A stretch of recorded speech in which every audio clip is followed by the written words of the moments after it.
Bom, vamos dar início então à segunda parte desse nosso seminário. O professor Gary Dimsky vai fazer a apresentação dele. O professor já é velho, conhecido aqui da casa, tem colaborado com a gente há um longo tempo. E agora cada vez mais, né, com esse acordo de cooperação que fizemos com a Universidade de Leeds. Então é um prazer recebê-lo aqui novamente, professor. It's a pleasure to receive you here again. And, I would like to thank you for your presentation, for your visit. You are very happy with this cooperation, especially now with this term of cooperation with Leeds University. Thank you, and the stage is yours. Thank you. All right. Thanks very much. Let's see about this mic. Is this okay? All right. Yeah, let me say that if you have not heard, we are building some pathways for cooperation between UNICAMP, especially the Instituto de Economia, and Leeds University. So if you are a student and you're interested, please get in touch. We hope to exchange research, students, faculty at all levels. So actually, my talk today, in a sense, is something very familiar. It's from a paper that was published some time ago. Like Roberto, I'm going to be participating in the SPIDER program, and I have a series of lectures, one of which is on this theme. And as I was talking to Ana Rosa about what to present today, she thought this might be appropriate. And actually, I took the chance to put this back together and then to finish by thinking a little bit about Brazil. In some sense, what we have to set the scene for this paper, what we have here is a situation of an economy which is, in a sense, beginning at the point where some of the economies that Roberto is talking about are finishing. That is to say, an economy where stagnation is a problem, where industrial growth is really going backwards, where we've been hit by the global factory. Here there's a discourse, as we know, about Dutch disease. But in the United States, we are so far advanced into the era of global factory that we don't even have that discourse. What we have are whole areas of the economy, whole areas of people that basically are not needed anymore. And when we have these people who are not needed for productive enterprise, in the context of a stagnant economy that is basically under attack, with Keynesian policies under attack, we have this problem of basically people who have human needs and who are, in some sense, potential customers of enterprises, but who have too little income.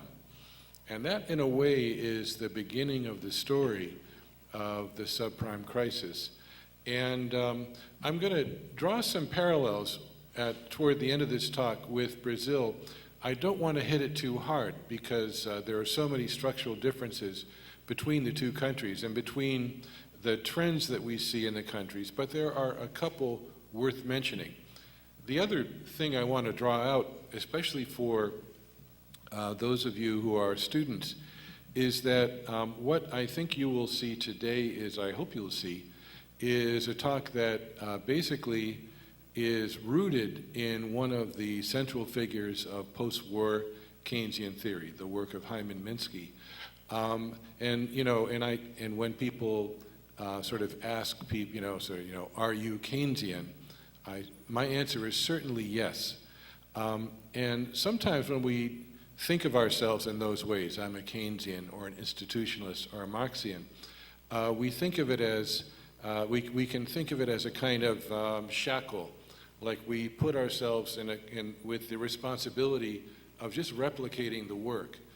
And actually, my thought would be just the opposite, that if you're interested in the ideas of a Keynes or a Minsky, or a Frankel or any other figure, a Dekesh, take their ideas, work with those ideas, and what can you do that hasn't been done? How can you go to a new place, go to something creative that in some sense builds on tradition but's different?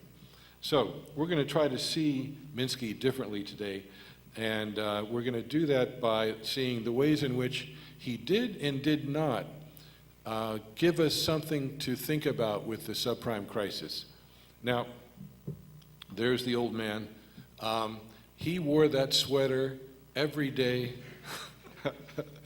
David, you know, we never saw him without that sweater. I hope that he has it on still.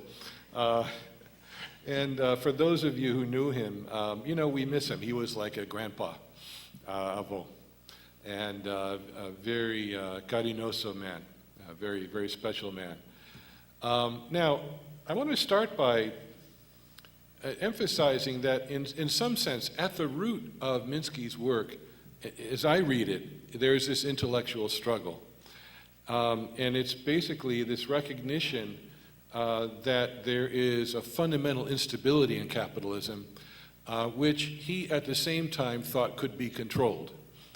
And the thing is, though, that he recognized that the former was for sure, and he had hopes about the latter. And to kind of illustrate this, I want to take for you this box of writings collected at the Levy Institute, where all of his writings are now there. And just take a look. I'm going to do some circling. Let's look at the themes that we see. First of all, you know, we see a chapter from this rough draft book about the emergence of financial instability, a key dynamic of capitalism. By the same token, he wants, right, in the same volume, he wants to talk about how the sky did not fall. Now, if you go through Minsky's drafts, you will see that this title of The Sky Did Not Fall recurs again and again, 1982, 1986, etc. He's always going back to this idea that the sky did not fall, and yet we always got to the point where the sky was almost falling. So this hope that you could contain this dynamic instability was there, and basically his doubts about how it could be contained. On the one hand, notice in one chapter, he's talking about the lender of last resort effect. In another chapter, he's talking about the impact of big government. And, you know, these are all unfinished drafts as he was playing with his ideas. I think those of you who have seen his book, Stabilizing the Unstable Economy, will know that it's a very peculiar book, 1986. It's the last work that he really put together all as one piece. And I think that it sort of does not very well represent his core ideas, just because I think there was such a struggle going on in his mind about how to think about these things. So let's fast forward for a minute to Minsky's 15 minutes of fame. And you know, everybody gets their 15 minutes of fame, and Minsky got his. The Minsky moment became the thing. And there's a famous article by Martin Wolf, September 16th, 2008, by Monday of this week. 3 of Wall Street's top banks had disappeared. What was, until recently, the brave new U.S. financial system is melting away before our eyes. Oh, if it had. Over the past 3 weeks, says Martin Wolf, he's been reading. In particular, he reread Minsky's masterpiece, Stabilizing an Unstable Economy. What went wrong? The short answer, Minsky was right. Basically, undue faith in regulated markets proved a snare. So there's kind of, vengeance or satisfaction But, basically, if Minsky was right, how come the United States economy is so stagnant? Basically, if the sky did not fall in 1982 or 1987 or 1975, it sure did fall in 2007, 2008. And why has it remained on the ground? So we're going to take a journey today through some of Minsky's work, and we're going to start by basically in the first at the beginning. Minsky talks about loan commitments become unsustainable because they generate negative cash flows. We have Ponzi finance. This is, in some sense, implicit in some of the way that Roberto is looking at the cross-border relationships at different points in time. And the thing is that, cash flows are one thing, but insolvency is another, and this is something that's really not mentioned in Minsky's work. I think there's reasons for that, but he misses, in some sense, if this is the Wall Street view, the balance sheet approach to capitalism, we don't see a lot of balance sheet in Minsky's analysis of what's happening. He focuses on debt, second point, by business. And loans in his model are productive loans. They're linked to profit-making activities. And until you get too strung out and then everything crashes. But basically, that said, it's a focus on business.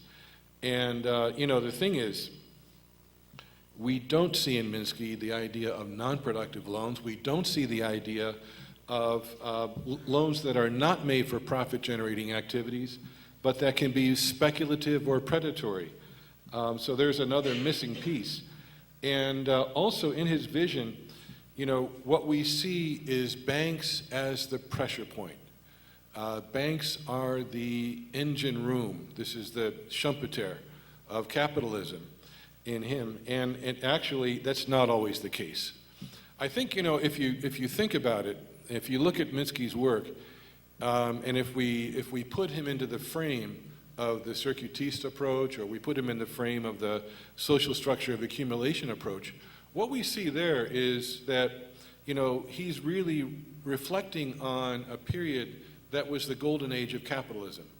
And he finds the movement toward financial instability inside the golden age. And that's something that basically is kind of heretical. Everything is not going well. We can have instability. But at the same time, the further developments really escape him, even as he's writing. And if you look at those drafts, you'll see that he was writing Stabilizing an Unstable Economy for many years. He was writing it even while we were still understanding the consequences of leaving the Bretton Woods system. And so in some sense, Minsky gives us a theory, a formulated theory that he struggled to express very well. But that said, it really comes from one particular part of capitalism, an epoch of capitalism that was in some ways much more tame than what we've seen now. In particular, an epoch when finance was still largely controlled as opposed to what happened later. So these invisible assumptions are really, underlying his vision of how we can stabilize the unstable economy. But, there's other worlds, and we're in another world right now. We're in a world where, first of all, asset-liability balances are as crucial as cash flows. And basically, I want to tell a story today about how the crisis that we have seen in the U.S., still unresolved, has been so profound for several reasons, but the ones I want to focus on are, first of all, banks were no longer at the center of the origination of and the bearing as well as the origination of credit risk. Secondly, banks were making exploitative loans, not just productive loans, and they were generalizing these loans as housing prices took off. And thirdly, these loans were often made to the household sector, not to the corporate sector, and basically there were units in the economy, including some of the borrower units, that became more leveraged than banks. And this became a huge point where the economy slid out of the control of the Federal Reserve and I would argue still is out of the control of the Federal Reserve. So these modifications basically allow us to really see the crisis and understand why it's been so hard. What we're going to do is we're going to bring in the role of racial exclusion and social inequality in financial dynamics. We're going to talk about the U.S. in the frame of the global economy and why we see securitization emerge as it did in the U.S. And then thirdly, we're going to talk about the transformation, the systematic transformation of banks. Okay, let's go to some basics. Things we all know, that, we start, well, one place to start with Keynes is with uncertainty. And basically investment that's driven by beliefs that are unstable and unfounded in anything fundamental, and that depend on confidence. Minsky really starts here and basically builds up a story about how economic units take on positions that expose them to fragility. The idea, of course, is that we see units gaining confidence, believing that their expectations are rooted in reality, that reality is their friend. They get more and more aggressive as they get involved in the competitive process until the cash flow requirements overwhelm expectations. There's a bump and the thing goes down. So this is his phrase, stability is destabilizing. The very fact that the units competing in the capitalist economy are basically so confident that they must compete to survive and to excel ultimately becomes their downfall. This is a kind of vision of, it's like a kind of a Gothic vision of Schumpeter, right, in a way. Now, the thing is that it's not about a Minsky moment then, it's about a process. And the thing is that Minsky himself is not very clear about what he means. He struggles to express his ideas. If you've read through the 1975 book, the 1982 essays, the essays scattered through other books, the 1986, you'll see many different representations. He's constantly cutting and chopping and expressing things differently, using these in different ways. Now, part of this was actually revealed in a comment that Ben Friedman made at the Festschrift conference for Minsky in St. Louis in 1991. It's where I met Minsky, actually, the first time. There was this kind of discussion about what was the right way to express the ideas about financial instability.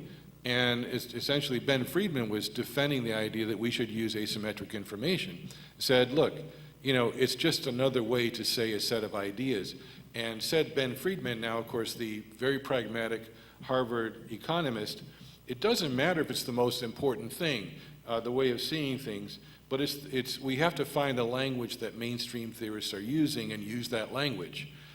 This was expressed by Michael Kumhoff at Berlin last year by talking about the kind of models you need to use for the people that matter. And that's kind of where Ben Friedman was at. But that's probably one reason why Minsky was unclear. Much like Keynes in the general theory, Keynes is trying to talk to several different audiences at once, and those audiences are using different languages. Minsky's trying to hit a moving target and trying to sell his ideas into different audiences.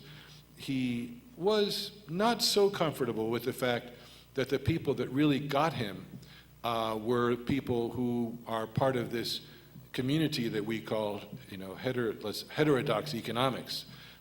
He wanted a broader stage than that.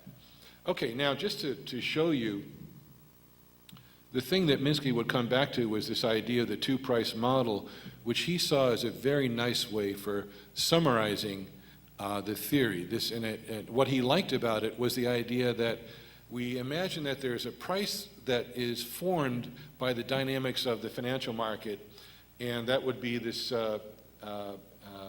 PK. And then there would be a price that would be the real supply price of an investment good, PI. And the thing is that the one is rooted in real processes and the other in financial markets that can float around and get confused.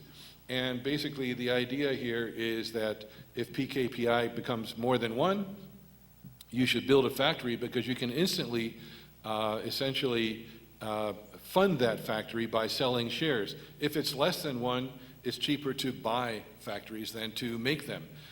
This is essentially just theory Q of James Tobin, which was put forth sort of definitively in 1971 in the JMCB.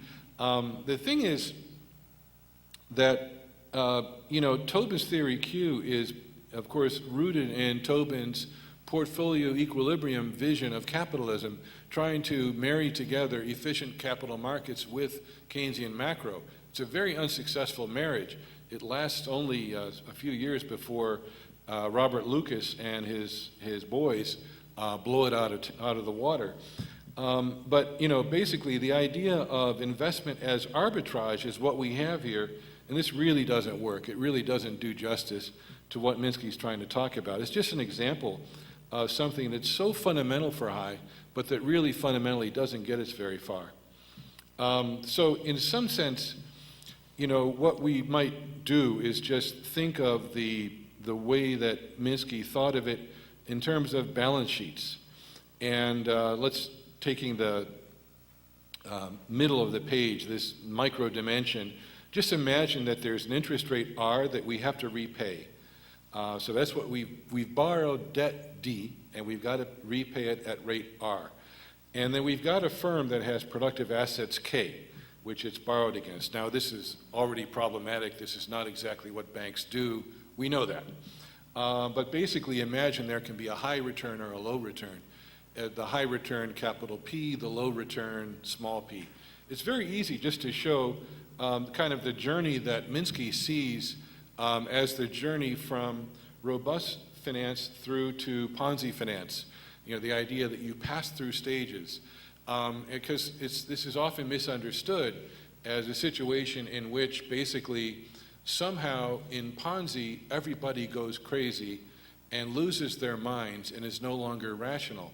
Instead, as I mentioned, we really have a process that's like a Gothic version of Schumpeterian competition.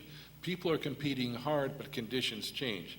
What specifically happens is that we start with basically the debt repayment requirement being such that under any scenario of cash flows, whether it's the high return, capital P, or the lower return, small p, times the capital, we can always repay. So we have a robust financial structure.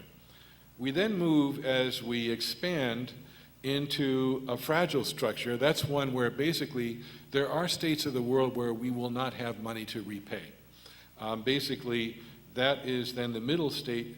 And then finally, we hit the final state where basically, even under the best conditions, we cannot repay. Now, this could be related to the deterioration of markets. Gilberto has just given us a master class on how changes in prices, changes in exchange rates, and so on can drastically affect all of these factors here. And we were talking about Mexico. Mexico is very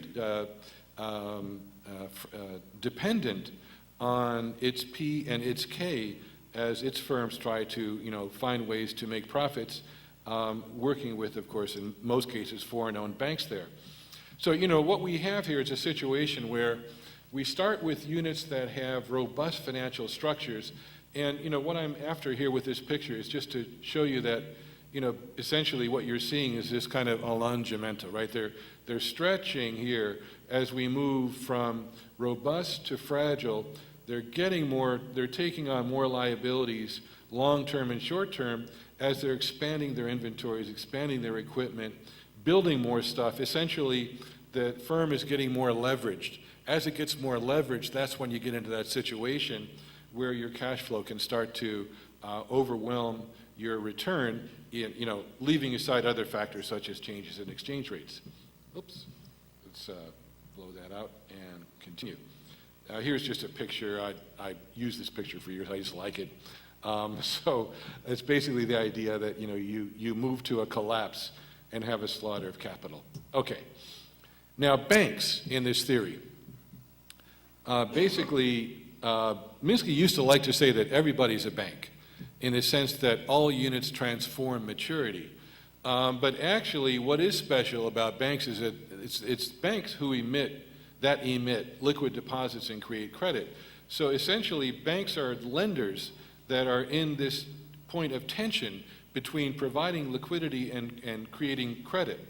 So, there are these then two pressure points in the Minsky cycle. One is that basically, as liquidity risk rises, and that's the risk that, this goes back to the first time I met Fernando, we were talking about these models of liquidity risk in the 80s, and looking at the way in which basically when banks are uncertain if they can fund their asset positions, they're going to slow down.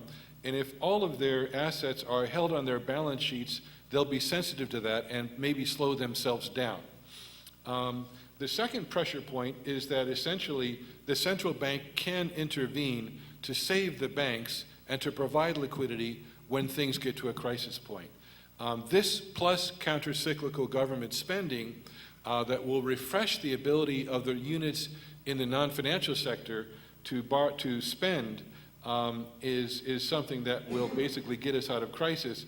And this is essentially the central bank, that's the big bank, the counter-cyclical spending, that's the big government that indeed are counted on to stabilize the unstable economy. That's how the thing works. And so, what we have here is sort of banks at a robust phase where they're basically, the idea here is that, they've got lots of deposits to fund a modest amount of loans. As their balance sheets grow in parallel with those firms we were imagining, they're basically taking on, more borrowing. Their loans are surpassing their deposit base, and essentially they become more sensitive to liquidity risk because this, money market borrowing that they're doing here is something that can essentially become very costly if we have a squeeze in the money market. So essentially, we have this vision of crisis and recovery that depends on several stylized facts. One is that the banks are the most highly leveraged units, and they're vulnerable to default risk and liquidity risk. They're kind of the pressure points. Secondly, that government intervention can stabilize the economy by going in and rescuing banks, which are, after all, the most leveraged.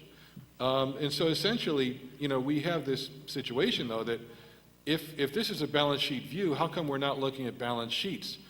And the answer, I think, is that actually, with Minsky thinking about the world this way, implicitly, we have a world in which basically the banks are the most leveraged units, followed by households, followed by non-bank firms.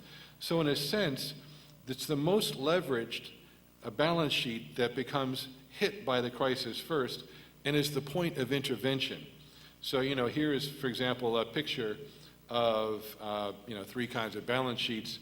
Here's banks, households, non-financial firms. And just to kind of show that, banks' equity on average, as you know, is something like 10 to 1. Can be even more than that. Now it's in dispute with Basel III. But by contrast, for the US case at least, the typical household has leveraging of about 6 to 1, 16% capital or equity relative to their other positions. Here I just invented kind of a typical US household, especially with cash, credit card commitments, household mortgage, et cetera. And by contrast, non-financial firms are the least leveraged units in the economy, on average about 3 to 1. So in a sense, there's this kind of logic of leverage that is at work here. And basically, we see that the central bank can solve things because, number one, banks are the most leveraged units. Secondly, they do most of the lending. They're the locus of liquidity risk. They have important borrower-lender relationships, and by expanding lending, they can get investment going again. So when there's a speculative bubble, banks are not going to be in it, and basically the bigger the bank, the more important they are in this process. So the thing is that financial dynamics move in two dimensions, not one dimension. If we have a movement on the side there of cash flows, what we have is moving from a robust to a fragile to a Ponzi financial position.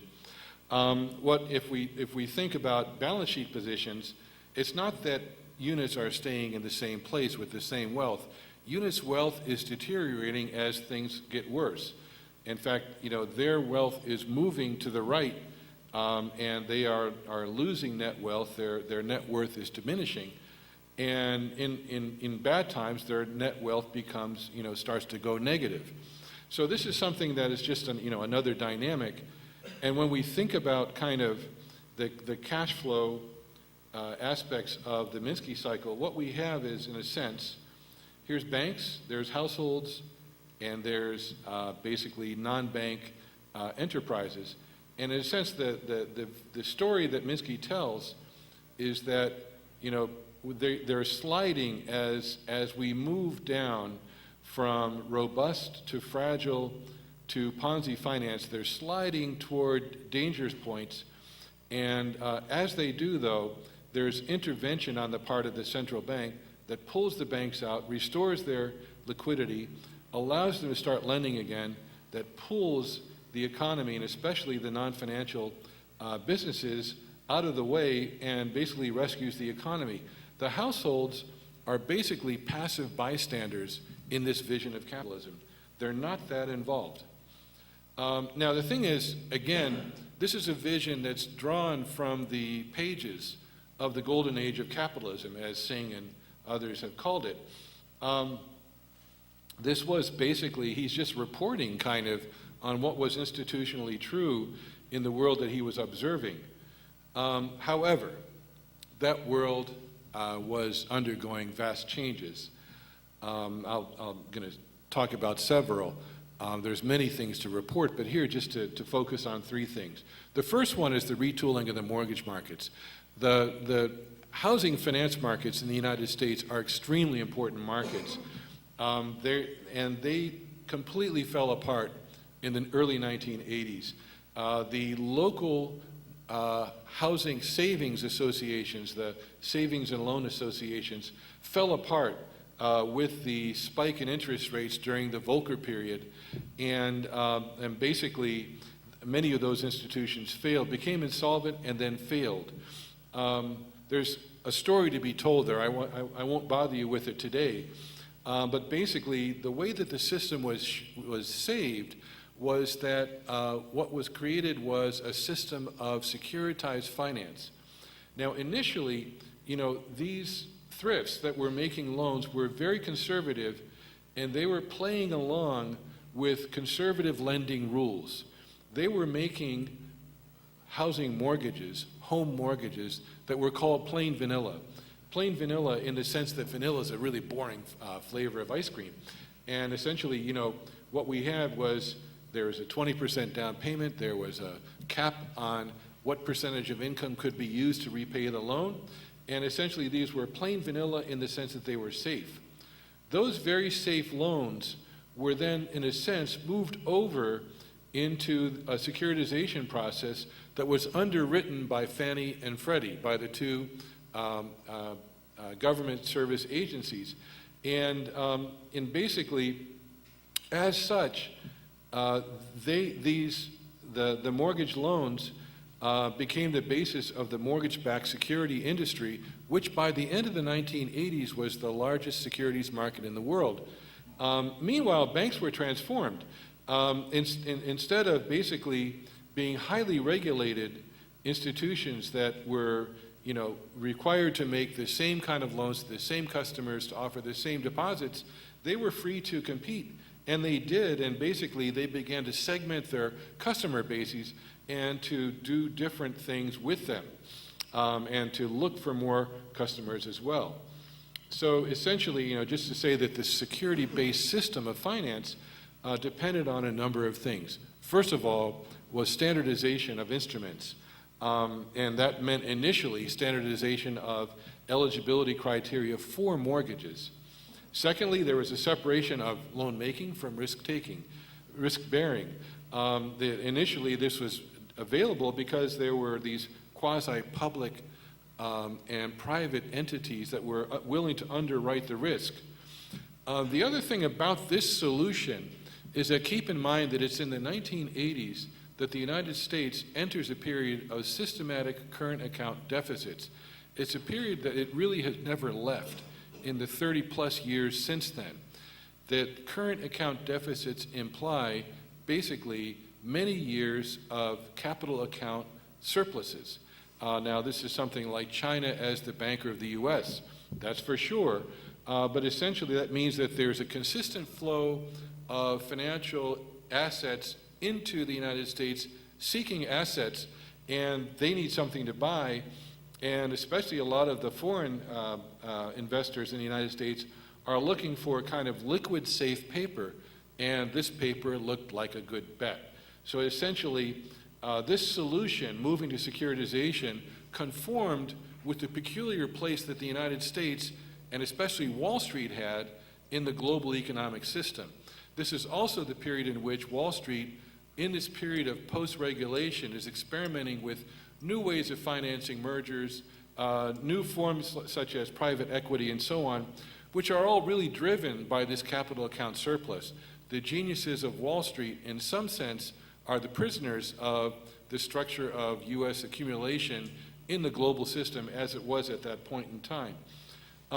This system does really radically transform risk-bearing and where the risk is, because essentially what happens, this is with plain vanilla mortgages, is that the risk that was once locused here with the originator, and these mortgage loans would stay here until they were done. They would be held for 30 years, 25 years.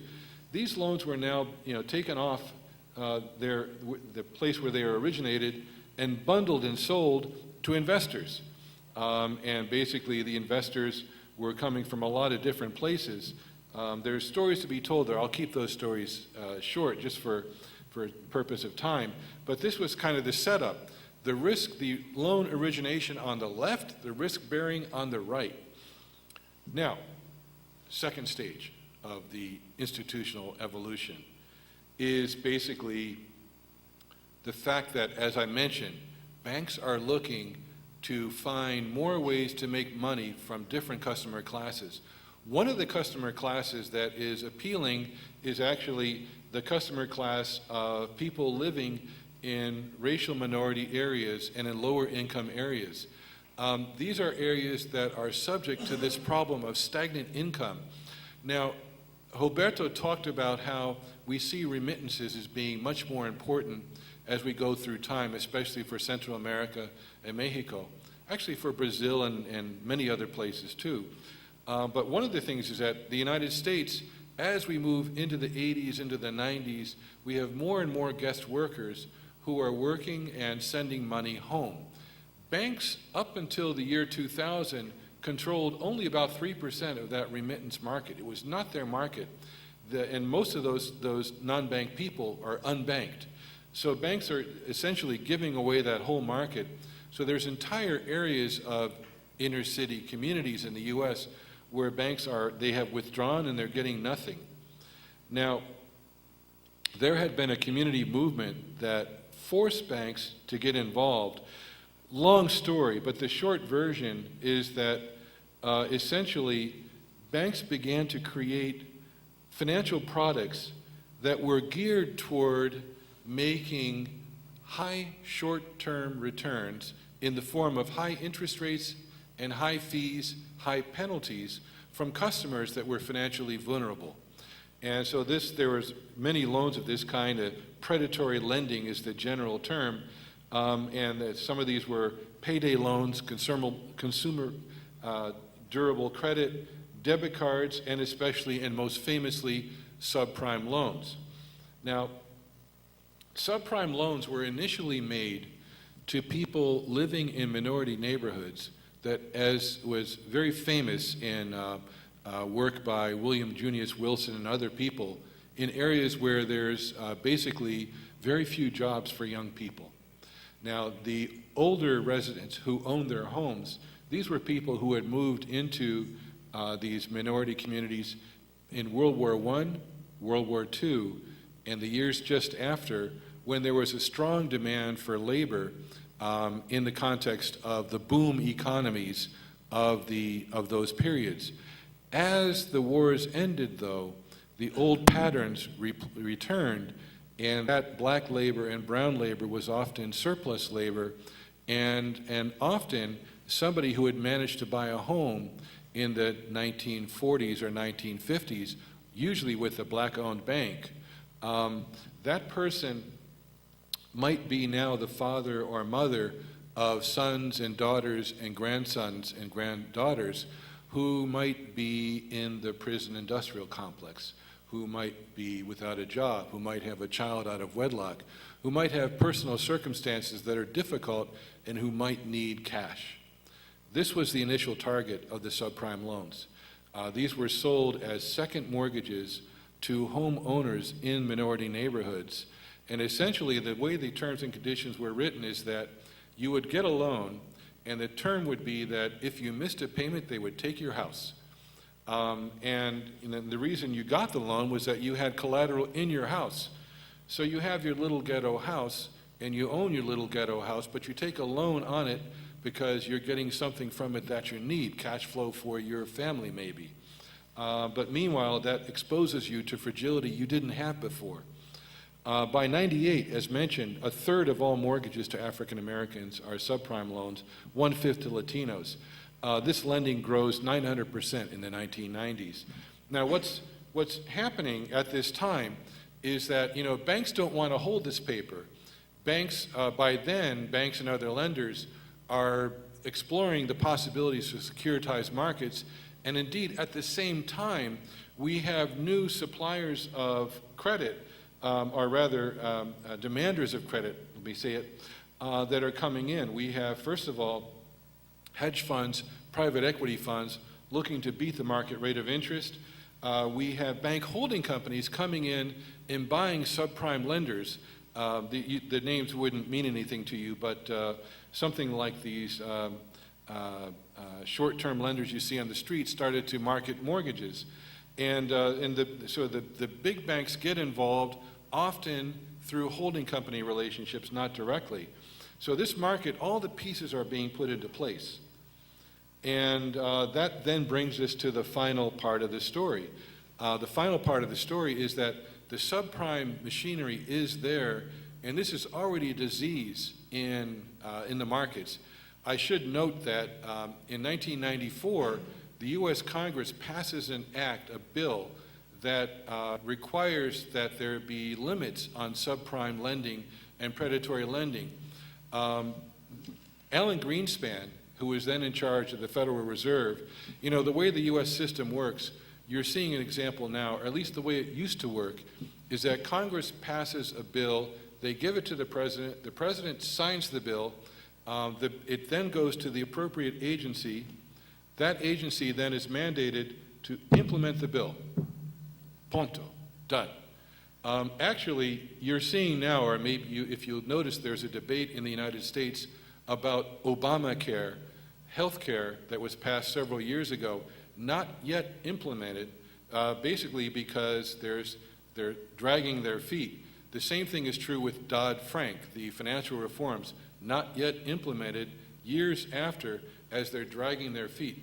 The master at this, though, was Alan Greenspan. Alan Greenspan took the Anti-Subprime Lending Act, put it in his pocket, said he didn't understand it. The Federal Reserve was responsible for implementing this act. They did not even submit regulations under this act until 2005, the height of the subprime lending. So there is your hero of Ayn Rand capitalism, basically standing up to and not doing a bill. And there's Bill Clinton, right, who's part of the Graham-Bliley Act, signing the complete deregulation and going along with that, advised by Robert Rubin. A lot of forces coming to play, but a lot of those big forces, a lot of the Wall Street players, Goldman Sachs and J.P. Morgan and all the players you see now in the lawsuits, were involved directly or indirectly in creating, distributing, selling, underwriting, speculating on, and writing derivatives against this paper. So, it was a big game. And the game got even bigger in the 2000s when basically, what we saw was the capacity of this market growing so that, we could now have, with subprime loans and with other kinds of predatory loans and other paper, the markets, and with the growth of the computation capacity by computers, there was now the capacity to bundle heterogeneous loans into assets. They figured out the math, and they could basically have then securities that could be bundled into into securitized instruments backed by, there were now private backers, AIG, for example, so that the process didn't depend on the willingness of the federal agencies, Fannie and Freddie, to underwrite plain vanilla loans. Now they could underwrite speculative loans on their own private markets. In fact, Fannie and Freddie are now in trouble, in part because they got into the game later. They were bypassed by the market. Again, there's a longer story there, but that's the part of it. So all the machinery is there just when the housing bubble hits.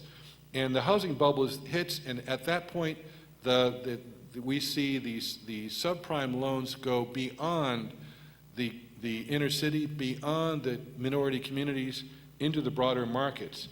This is a picture of basically the old and the new system. And just to show you, all the players involved in the system on the right, the bank is no longer even the lender. The bank, in some sense, is the intermediary that makes the connection. The bank's like a dealer, is the way that Perry Marilyn calls it. The bank makes a connection between the borrower, the broker, and ultimately the lender, which is the fund that buys the bundled security, and here's the underwriters and the others involved. Impossible market to regulate unless you basically have the willingness. That's part of the reason we see Dodd-Frank not yet implemented. Just to show you that most of the credit that was originated outside the banking sector. That's here, REITs and financial companies and so on. So we saw this escaping from the banks, and others were taking over the game. So, basically, we saw this situation where, for example, in California, 2005, 2006, half the mortgage loans made were subprime loans. The prices had gone so high, you had to use a subprime in order to pay for your mortgage. Basically, people started to get with this idea that, well, it's okay because housing prices will go up forever. Actually, what starts to happen, though, is we start to see different kinds of scenarios. One scenario is like the scenario of Detroit, Cleveland, the American Midwest, where basically incomes are collapsing. You saw recently that Detroit declared bankruptcy as its economy in the Rust Belt collapsed. Meanwhile, in other places, housing prices, as I mentioned in California's case, are going out of sight. So here's a picture of from the Case-Shiller of some of the cities in the Case-Shiller index. This, for example, let's see, we have, so there's kind of a percentage change from 1992 through to 2008. These triangles are the story of Detroit and Cleveland. Notice that housing prices there never really get very high. They're on this left axis, the 0 point, and then they ultimately collapse. We have basically Phoenix and Las Vegas, which were boom cities, and we see that they, go into stratospheric growth of housing prices rising 25% a year for a couple of good years, where the market literally just goes crazy and stays high, and then the average you see as well. So, and of course you see the deviation growing too. So that's something that basically happened. Now, again, sparing you details about the subprime crisis, essentially what we are left with is basically, we know that all the details, the system melted down, there was too big to fail. There's things that I've talked about in other research, other people have talked about it, and I'll skip that now. I'm going to stay focused on what happened or didn't happen in terms of this financial crisis. But just to say, 12 million people lost their houses. In California, about 8% of the population lost their houses. So if you just think of that, if we have a classroom full of people, take like that group over there, and they all lost their house. It was very dramatic, and without really much of a policy response. Basically, we saw this problem where basically there really has not been a good solution. And why not? Okay, just going back to our list of points on how Dimsky saw the thing as being savable. First of all, banks were no longer the most leveraged units. Secondly, banks are no longer doing most of the lending. Thirdly, they are no longer the locus of liquidity risk. And fourthly, they're doing speculation. They're not doing productive loans. So even as they do loans, it has nothing to do with investment. And actually, the big banks are the worst. Roberto was talking about the Mexican crisis and then leading into the Brazilian and Russian crisis. First time I was here was during that crisis in '98.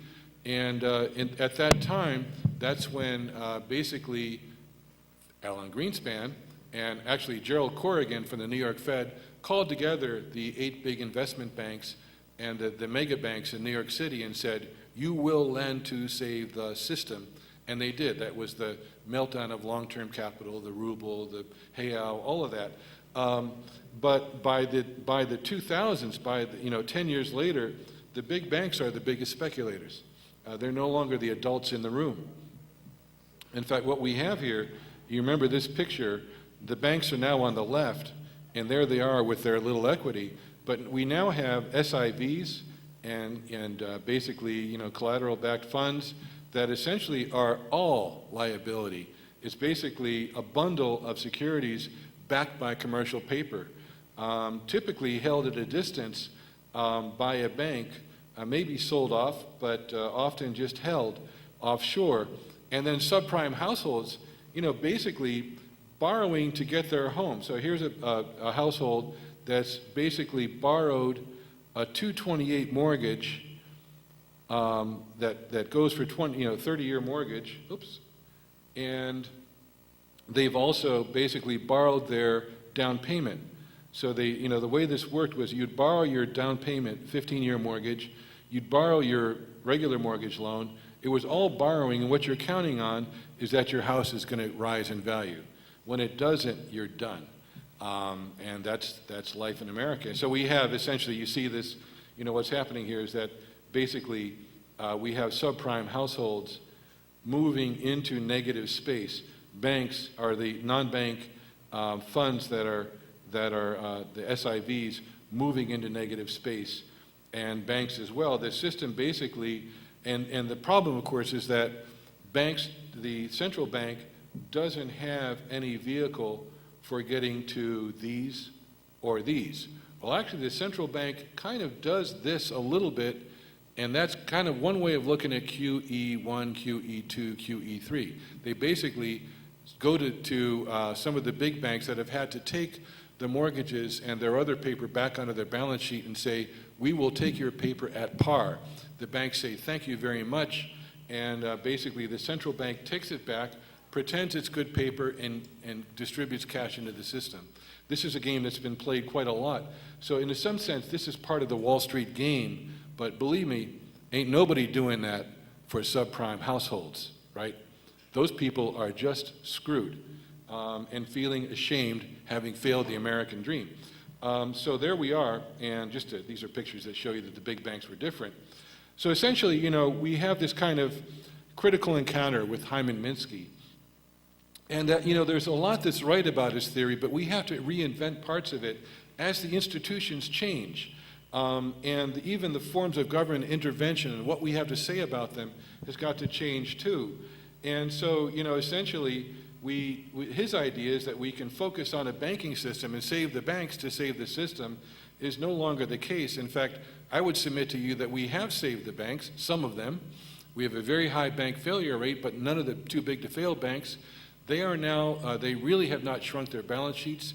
They are still 95% of the shadow banking system as they were before. They're now playing new games. They're now securitizing water. They're securitizing agricultural land. They're securitizing sovereign debt and backward to forward municipal debt in the United States. And basically, they are as uncontrolled as ever, and we've gotten nothing from that. So, you know, we really need a reconceptualization of what's involved. So here's Hyman Minsky's world. You know, the bank is the lender, the central bank regulates the bank, so the central bank stabilizes the bank and makes it resume lending. Here we are today. The bank is no longer the lender. The central bank doesn't regulate the lenders who operate freely. The central bank has no lever to renew productive lending in this model. That's it. The bank cannot get to, the central bank cannot get to what has to be done. And the banks where it does intervene are quite happy actually to, if you will, go Brazilian. They're basically quite happy to go play in the carry trade or to take some positions that basically give them safe money without taking much risk. So essentially, you know, the ability to control instability that Minsky so prized depends on institutional arrangements that themselves have proven fragile and unstable. And this leads us to this place where we have a profound crisis. Now, let's just look at a few pictures about Brazil. And one thing I want to do basically is to appeal to you that we need some good research. And I'll show you why. Because right now, all we got is bad research and bad data. I remember when I was in Belo Horizonte in 2010 as a visiting scholar, I had a mandate to do a workshop. I proposed to Rodrigo and some others that we do a workshop about housing prices in Brazil. And nobody really wanted to talk about that. Partly was because there was no real Brazil-wide index. Every city had its own method and they were not uniform. That's actually how we got into, I did the favela workshop instead, and so we did it 2 years in a row. And Fernando helped out the second year, so that was I think, a good trade. But basically, that said, let's look at some things. We're going to try to look at the housing bubble in Brazil, and then I'll show you, and then we're going to try to look at some research that seems to be about Brazil, but then I'll show you why it's really not believable and has to be set aside, and we need something better. This, by the way, goes to my first publication in Brazil was 98, 15 years ago, in the journal published here. And at that time, we were looking at earlier periods of bubbles. And so this was basically the housing bubble in California. Look how tame it seems in comparison. There's just a nice little breaking of a wave.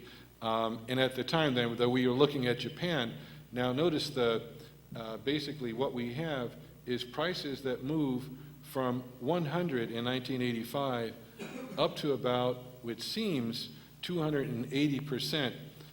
This is the index of land that they had. They had land and equity prices. They didn't have housing prices per se, because that's how they do it in Japan. And then we also had problems in Korea. And again, it looked like Korea's, basically, this is its equities market here was really out of control, and it's, you know, a gentler but still significant over 100% rise in its land market, its housing market. Now, by contrast, here's what we have by going to basically the FIPE index and pulling down data and showing the data. Now, what I've done here is I took, for a point of comparison, Las Vegas, Nevada, which was the most crazy city in the housing bubble in the United States, and I tracked Las Vegas until it starts to go down, and so that's over, like, what is it, like 84 quarters. But you know, so you start Las Vegas in January 2000, and then you roll it, starting it at 100, and then there's the 20 city index, so we did that as well. Now, I then took the FIPE for Sao Paulo and Rio de Janeiro, And if you look at that, it first of all looks like Rio de Janeiro is the champion of champions in terms of housing price speculation, in terms of housing price bubble, even higher than Japan at the height of the crazy crisis that caused the Japan economy to crash and never come back. But one thing I would have to say now is that what is this index? Well, this is the Case-Shiller Index. I would urge you to check it out. There is a concept in microeconomics called hedonic pricing, where what you do is you take an asset that has multiple components, like maybe this water, and you might find 3 or 4 dimensions of this good, and you try to do some pricing that allows you to appreciate the contribution of each of the dimensions of the water, maybe where it comes from, how toxic it is, or, how much salt, whatever, how much each of these components contribute to its price. So that when you have a price, you understand the price as the price of a bundled set in a sense, a bundled set of characteristics. You try to use a lot of data about many houses in this case to sort out, what does it mean when a certain price has a certain house has a certain price. And based on that, they come up with some hedonic indexes. And what you're seeing there for like Las Vegas and the cities are the averages of the hedonic price movements.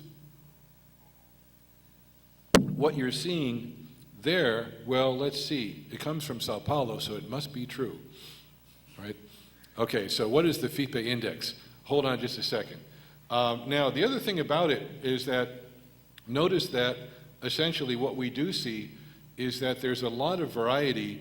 When the housing prices come down, they come down differently at different rates. This is just a second picture about the U.S. experience, and really just to show you here that, like there's Detroit on the bottom, the light blue. It never really, it doesn't really boom, and it busts more. There's Las Vegas, which busts terribly.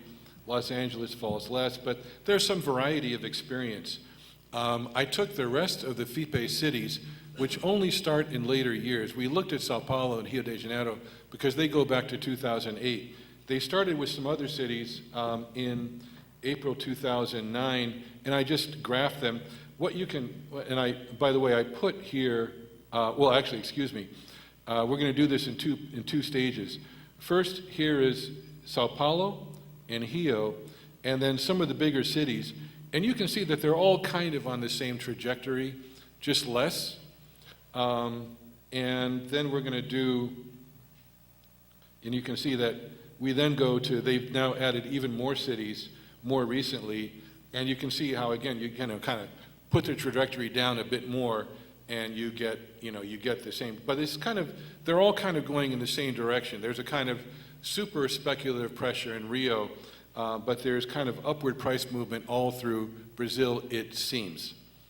Now, meanwhile, we have household credit growing, and we know that this is the outstanding feature of bank balance sheets in Brazil, is the growth in basically commercial, credit to persons. Let me skip this data because it's old.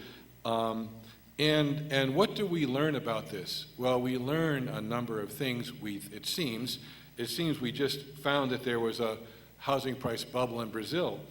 We then go to the Federal Reserve Bank of New York, a very fine and official institution, and we find this working paper. And what do we read? Now, those of you who have saudades for development economics, just look at the language. We use a recent policy experiment in Rio de Janeiro. Okay, so everything's a policy experiment now, right? The installation of permanent police stations, the UPP, right? UPP, to quantify the relationship between reduced crime and the change in the prices of nearby residential real estate, using a novel data set of detailed property prices from an online classifieds website.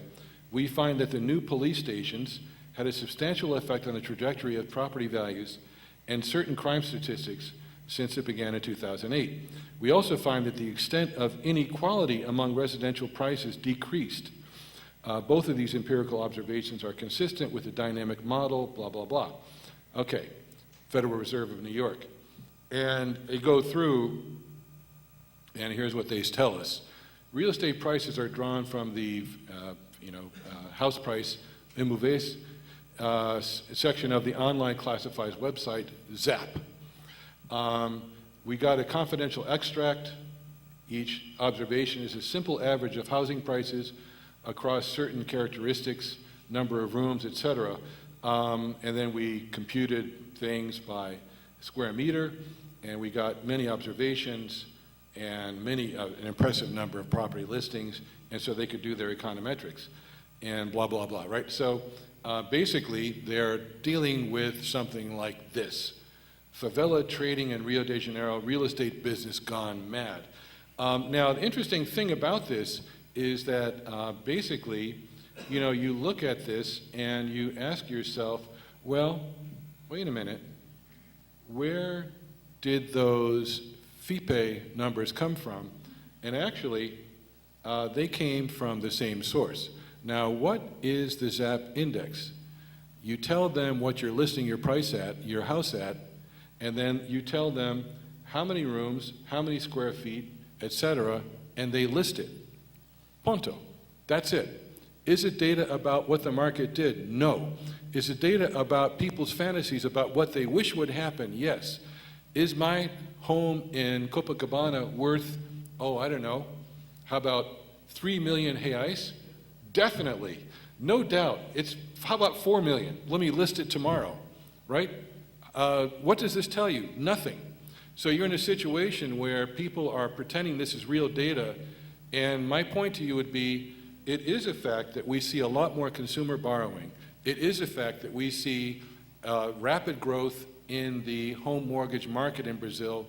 And I would mention to you that a problem that we've had all the way through with the subprime crisis is that we never had good data on what is a subprime loan.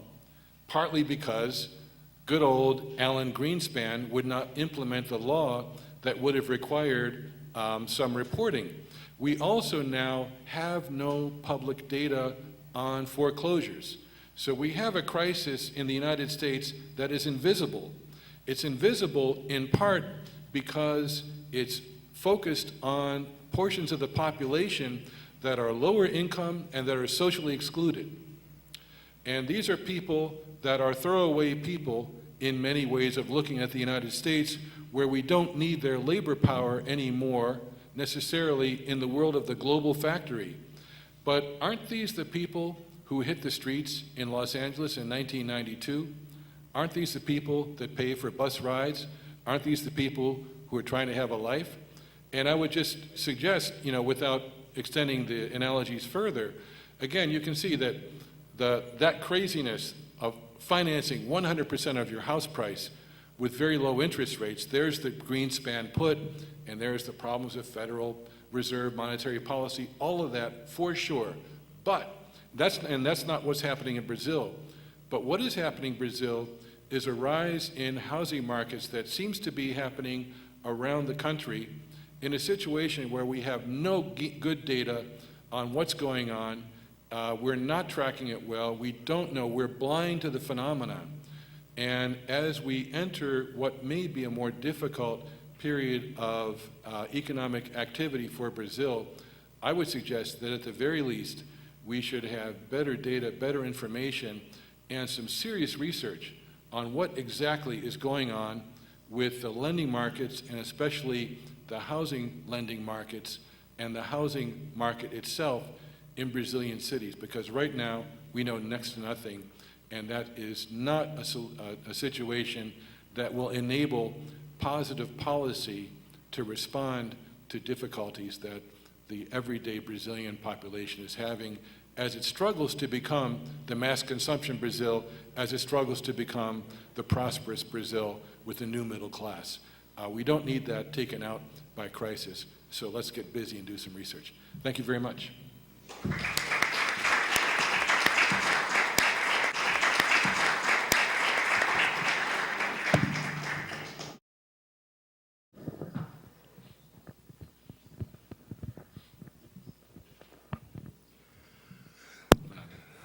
Bem, Gary, parabéns pela palestra brilhante. Eu vou focar no final da palestra. Eu acho que são fenômenos incomparáveis à bolha imobiliária norte-americana com a bolha localizada em alguns bairros no Rio.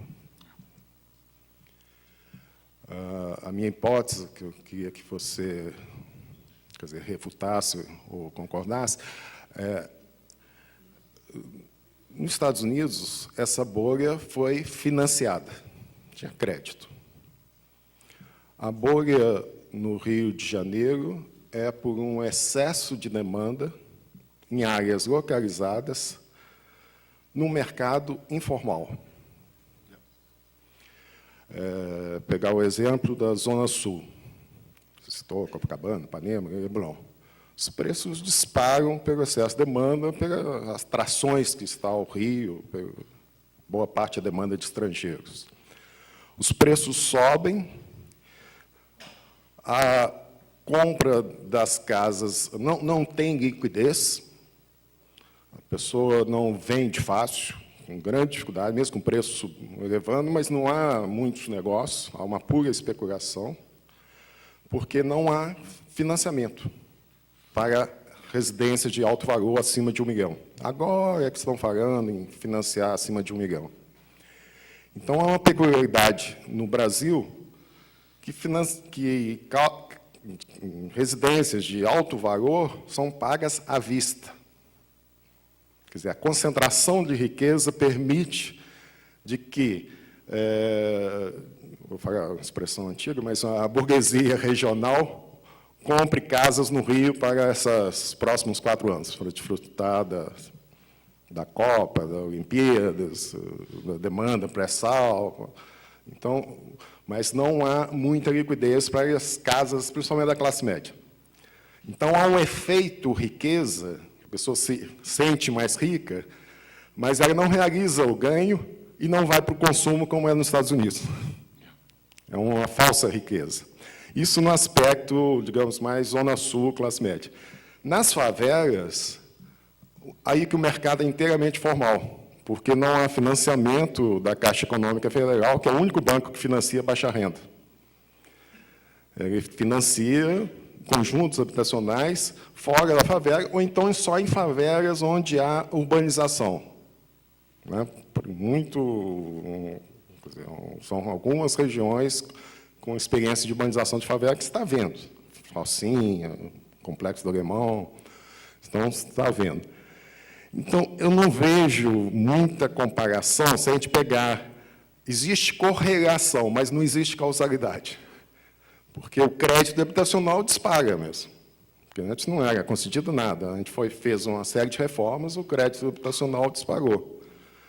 Os preços dos imóveis disparam, mas não é causa. A minha hipótese é essa. Não é causado pelo crédito.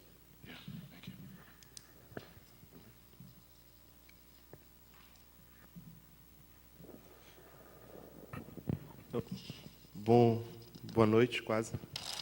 Meu nome é Raul, eu sou doutorando aqui do IE, e minha pesquisa é em real estate, no Brasil, só que é na Amazônia. Eu sou de Belém, no caso, que nem apareceu na pesquisa, e que tem um dos metros quadrados também tão altos quanto São Paulo e Rio, em alguns bairros. Só que o diferencial, e é muito mais uma contribuição do que uma pergunta, e também concordando com o que o professor Fernando falou, que o crédito não é uma relação, e muito mais a relação do imóvel como uma reserva de valor e como investimento, e especificamente na periferia do Brasil, esse investimento ele está muito ligado também às elites regionais, mas também às elites do agronegócio, que é a nossa impressão, porque, como o resto do Brasil, a gente mesmo que não tem dados, nem a FIP deve aparecer lá, porque nem os Apimóveis tem em Belém, eu acho. Ou seja, é uma coisa muito mercantil, muito primária, esse trato do preço da terra, preço do imóvel, e eu digo que é primário porque, eu, além de tudo, não sou economista, eu sou arquiteto.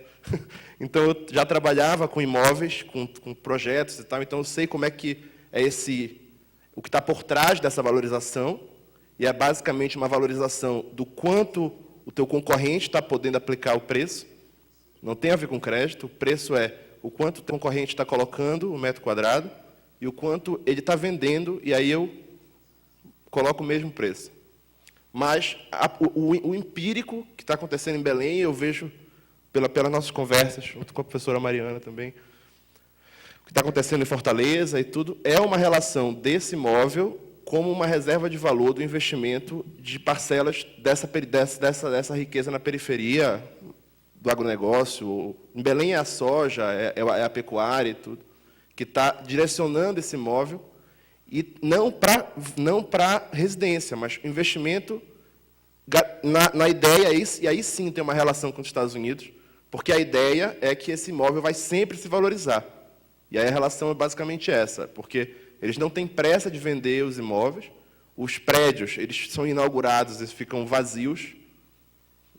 A minha pesquisa de mestrado apontou que, do censo de 2000 para 2010, o número de aluguel, de apartamento que é alugado em Belém, subiu, pelo IBGE, tá? Que é o dado que eu achei mais confiável, subiu em torno de 50%. Muito mais do que nos outros anos.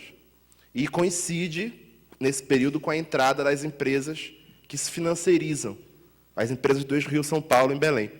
E aí a produção imobiliária também dispara. Mas, só para complementar e novamente explicar porque é difícil conseguir dados, o registro disso, você não consegue ter acesso porque ele é extremamente... como é que eu posso dizer? Ele tem uma relação, uma economia política ali com a população, com a prefeitura, as normas, às vezes, não são seguidas. Então, o acesso a esses dados, um básico, que é o estoque habitacional, você também não tem esse acesso. De tal maneira que, por que a gente tem que se basear no Zap Imóveis, é um pouco em função disso, né? Mas eu estou falando da minha experiência em Belém. E é isso.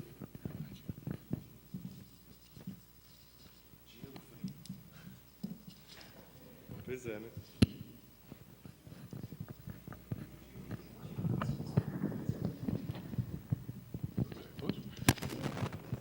Yeah, thank you. This problem of the uneven character and the differences, this, here we are with this new situation. Let me say a few things. First, the point about the bubble being focused in some places but not being uniform is completely, that was also the pattern in the United States. Actually, and one of the reasons why there has been no effective government intervention is that the subprime crisis hit different places in different ways and missed places also. It was not uniform. It was a historically complex event. And so there was sort of no one solution that like, it wasn't like all the banks failed. And so that's something that makes for some complexity in terms of policy response. Secondly, the fact that, now let's go to Fernando's point about the informal, the fact that so much of this is on informal space. And here's an example of foreigners moving in, and there's some other very provocative and strange videos that this first one, I'll leave this. This first one is about basically, if I remember well, something like 3 million people have seen this. This is the video of the Bapi going into Rocinha and cleaning it up. It's a 10-minute video. 3 or 4 million people saw this one. I've been working a lot in Maré, Complexo de Maré, and actually about 25 people have seen this next one, which is a discussion in the community with Eliana Souza Silva and other people that we work with, who are sitting in a community center, basically talking about the police violence against young people in the community for no reason. as the UPP came in. And again, 16 people are, 60 people watching this versus 3 million. And this one here, if I remember well, is a YouTube video about something called District 55 that's been set up there in Complexo de Alamau. And it's kind of an arts center that is going to be a space for people to interact, foreigners with faveleros and so on. And it's a very strange reality, because it's something like, they were criticizing, well, we don't like these tours where it's like going and looking at people in a zoo. But, what is that? I mean, it's just, what does all of this mean? And what does it mean for the communities? What does it mean for people where basically housing has not been defined as investment, but it's been defined as your home? Believe me, my home in Copacabana is not worth 3 million reais, even under these conditions. Nothing close to that, but it doesn't matter. It's where we live. It's not about that. And that's been, we like Copacabana because it's a community that we get and we feel comfortable, and we know people all around where we are. It's our place. And speaking of Silvana and I. And that's what we imagine as human community.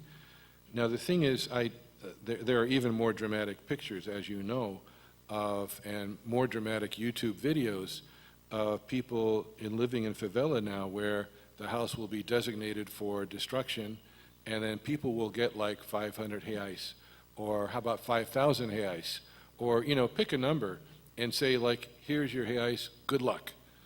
And that person has no chance to live anywhere except the west or the north of the favelas in Rio de Janeiro, or maybe off in the boonies out in Niterói. And those places are wild, wild west. Those places used to be kind of tranquil places, and now people are getting shot down in daylight, or the Baixa Fluminense, as basically the drug business moves, the young people move, the problems move, and they're what? Out of sight. Okay, so we basically move people out without respecting their human rights or community rights. Maybe you can argue we respect the human rights, but what about their right to the community? And that is now gone. Those who stay can try to sell that. But, nothing's on paper, and it's all, as you say, money on site, because all of these relationships are precarious, and so the state is protected. And one of the things that we saw as a very important dynamic in the favela workshop was the idea of formalização. People want to be part of the city. In fact, actually what happened in the workshop that Fernando came, it went for 2 days in BNDES. And on the second day, actually, the favela leaders took over the workshop. So we had a schedule, but Ricardo Henriquez was there in dialogue with the group for the whole afternoon. It was an amazing moment as you saw the power and the passion of those communities and the residents of those communities who wanted a voice and who were real and who were there. Now, that is something that, this is a moment, right? I mean, if we think of, in the U.S., 1994, we tried to do something about the subprime, and there's more of a story. We tried to stop it, and we tried lawsuits, nothing worked. And then 12 years later, or 13 years later, blows up. Okay, so do we want to do something like right now, like displacing all these people, as we make nice zones available for foreign investments and clean it up, all through the zones that are going to be nice for the World Cup? And basically, do you want to go 10 years and see what happens? I don't think we do. We don't have to go there. And so that's something that that has to be right on the table. Everything that we put on the table in that favela workshop, we haven't seen follow-up. It needs more. There needs to be a push. There needs to be a push, and it's got to be a bottom-up push. About investment, just a couple of words, and about the Northeast. So I already hit your idea about housing as investment, but let me just say something about Fortaleza and some of the cities in the Northeast. Another thing that is actually happening both in the U.S. and here, and in Spain, is this idea, and actually the Northeast of Brazil was already in front of this process. The buy-to-let market, European tourists coming and buying, you know, in those cities, they have these buildings like this, and then you have your apartment, and that's your place. And then the idea was you would go there and stay there for 3 weeks, and then the rest of the time you would rent the place, so you would have income and have a vacation home in Fortaleza or one of the other cities. Nice, right? But actually, what those things do is they disrupt the structure and the pattern of communities. If we go to the cities in the Northeast now, they make less and less sense. The integrity of the city as a lived community is kind of destroyed in many cases because basically we have these vacant spaces, speculative real estate, and then, of course, the tourist hotels right on the beach and all that, that just kind of destroys the idea of what that community was. And so, you know, those of us who know Carjim Carvalho know that one joke about Carjim Carvalho is he's always searching for the perfect beach in the Northeast. Now, what is Fernando looking for, actually, other than he wants to get away from it all? Fernando's looking for the fantasy of what the Northeast was, right? The beach, the community, everybody living in peace and harmony, and everything fine. And that is like gone, right? I mean, that world is in another kind of motion. And the thing about the buy-to-let is actually, this is a huge problem in British cities now. In fact, I've got a project I'm building. If you're interested, let me know, because we're looking for people. With Andrew Lachon and Sean French and some others, we're going to build a project to look at buy-to-let in Spain, we hope in Brazil, and maybe the US and England. And one thing about buy-to-let, part of it is purpose-built housing, like if we go along the River Tyne in Newcastle, or the River Aire in Leeds, or you know, London and so on. You know, lots of, London an exception, but the other places, there are huge problems. However, another thing is where basically lots of real estate becomes available because of foreclosure, bank owned. What's happening now is that JP Morgan Chase, Goldman Sachs, private equity funds are going in and buying thousands of homes in California, in Spain, and in other places. They're going to be owners of these homes. Now, what are they doing? Are they land banking? Are they becoming permanent landlords? Well, it just looks like a good investment. But again, think of what that means for the possibility of wealth accumulation. At least, now this is the US model, and that model is mostly broken. But the US model was that you saved in your house. You were supposed to buy a house when you were 30, hold the house until you retired, and then you'd live in your house, and that would be your main asset. That was the way it was supposed to work. That's gone, especially when half the houses in your neighborhood are now owned by JP Morgan Chase. And so that vision of it's just an asset actually is completely in tension with the idea of sustaining reproducible and viable human communities. And I would say that in the favelas of Brazil, in the cities, many of the cities in inland California, in Detroit, these questions, and in other places, these questions are very much on the table, and we do not have governments at this point that have the vision to respond. So, you know, but I think it does start with, I mean, we can do our part with better research to make these things visible and to connect the dots, because too many of these problems are under the surface, in communities that have no effective voice. Thanks for your attention.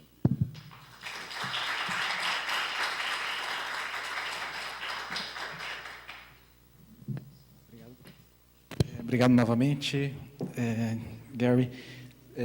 Bom, só um aviso, na sexta-feira nós temos ainda mais um seminário com o professor Giovanni Dozzi, né? Então, estão todos convidados. Obrigado a todos aí pela presença e até sexta.